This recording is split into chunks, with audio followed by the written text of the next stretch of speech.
વડોદરા હવે કલા નગરી જ નહીં પણ ગ્રીન એનર્જીનું હબ પણ બની રહ્યું છે।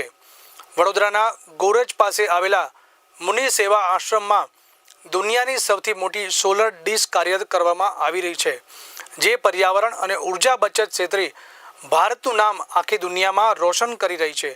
આ સોલર ડિશની વિશાળતાનો અંદાજ એ વાત પરથી લગાવી શકાય છે કે તે 7 માળ જેટલી ઊંચાઈ ધરાવે છે અને 500 ચોરસ મીટરમાં ફેલાયેલી છે। આ ડિશમાં 300 જેટલા નાના અરીસાઓ એવી રીતે ગોઠવવામાં આવ્યા છે કે જે સૂર્યના કિરણોને કેન્દ્રિત કરીને અંદાજે 1700 સેલ્સિયસ એટલે કે 1700 ડિગ્રી જેટલું પ્રચંડ તાપમાન પેદા કરે છે। આ સોલર કોન્સન્ટ્રેટર ટેકનોલોજીના કારણે આશ્રમમાં ક્રાંતિકારી ફેરફાર આવ્યા છે। હવે દરરોજ 2000 લોકો માટેની રસોઈ પણ કોઈપણ ગેસ કે લાકડાના વપરાશ વગર શક્ય બની છે।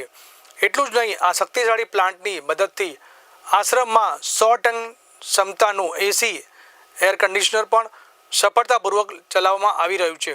અગાઉ આશ્રમમાં રસોઈ માટે દરરોજ 1000 કિલો લાકડાનો ઉપયોગ થતો હતો, જે હવે સંપૂર્ણપણે બંધ થઈ ગયો છે। પરિણામે ગેસ અને વીજળીનું બિલ શૂન્ય થયું છે। આ સાથે કાર્બન ઉત્સર્જનમાં મોટો ઘટાડો થયો છે અને હવે હવા પ્રદૂષણ અટકાવવામાં સફળતા મળી છે।